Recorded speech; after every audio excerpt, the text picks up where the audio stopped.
Everyone, as you know, this week is celebrated as not celebrated. This week is known as Sayyidi Samagam in Sikh religion. The reason behind it for this Samagam is all about the sons of Guru Gobind Singh Ji, that is our चार साहिबजादे. तो उनके बारे में मैं कुछ आपको बताने चाहूँगी.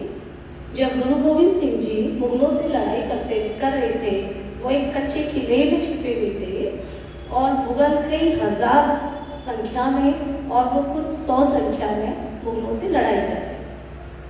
तो युद्ध करते हुए गोविंद सिंह जी की ओर से सबसे पहले उनके सबसे बड़े साहिबजादे अजीत सिंह जी ने सेना का नेतृत्व किया और अपने पिता की आज्ञा से वे मुगलों से युद्ध करने के लिए मैदान में आए. मुगलों से युद्ध करते वक्त उन्होंने मुगलों के छक्के छुड़ा दिए. उनके तीर खत्म होने की वजह से, युद्ध में तलवार टूट जाने की वजह से वो वीर गति को प्राप्त हुए. फिर गुरु गोविंद सिंह जी के दूसरे पुत्र साहिबजादे जुझारू सिंह जी पिता की आज्ञा से युद्ध करने आए और उन्होंने भी अद्वितीय वीरता का परिचय दिया. फिर इसी युद्ध में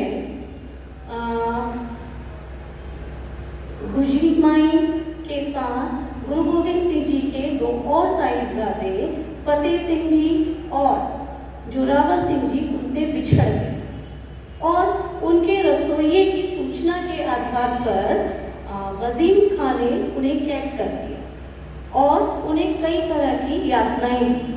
फिर 27 दिसंबर को उन्हें वजीम खान के सम्मुख प्रस्तुत होना था, पर इन्हीं कारणवश उन्हें 27 की जगह 26 दिसंबर को वजीर खान के सम्मुख प्रस्तुत किया गया. जब वजीर खान के सैनिक उन्हें लेने आए तो उनसे कहा गया कि आप दुर्ग के अंदर शीश झुका कर जाएंगे, लेकिन उन्होंने कहा ये शीश सिर्फ मात्र मेरे पिता के आगे झुकेगा, बाकी किसी के नहीं. तो दुर्ग में जाने का रास्ता थोड़ा छोटा बनाया जाता था, जिससे जो भी दुर्ग के अंदर जाएगा तो सर झुका के उसके अंदर घुसे.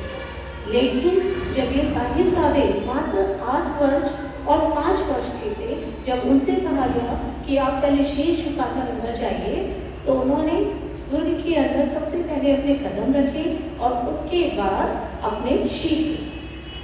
तो और जब उन्हें वजीर खां के सम्मुख प्रस्तुत किया गया तो उन्होंने वजीर खां के दरबार में बोला, वाहे गुरु जी का खालसा, वाहे गुरु जी की फतेह.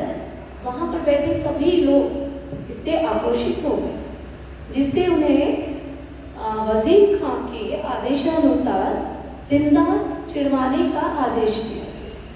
फिर वजीर खां को ये लगा कि जब मैं उन्हें इस तरीके की सजा दूंगा तो वो धर्म परिवर्तन के लिए तैयार हो जाएंगे, लेकिन उन्होंने ऐसा नहीं करा.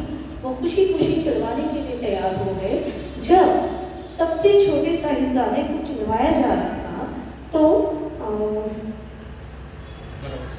जोरावर सिंह जी दुखी हो गए. अब मुगलों ने सोचा ये दुखी हो गए हैं तो ये इस्लाम कबूल कर लेंगे. तो उन्होंने पूछा कि आपको इस्लाम कबूल है? जोरावर सिंह जी ने कहा नहीं, मैं. तो उन्होंने कहा कि आप दुख क्यों मना रहे हैं? तो जोरावर सिंह जी कहते हैं, मुझे दुख इस बात का है कि मेरा भाई मेरे से बाद में संसार में आया, लेकिन धर्म के नाम पे शहीद मेरे से पहले होगा. तो ये थे उनके संस्कार. जोरावर सिंह जी, फतेह सिंह जी, जुझारू सिंह जी और साहिबजादे अजीत सिंह जी के पुण्य बलिदान के अवसर पर यह पूरा सप्ताह 21 से 28 दिसंबर तक शहीदी समागम के नाम से खालसा पंथ में मनाया जाता है. वाहेगुरु जी का खालसा, वाहेगुरु जी की फतेह.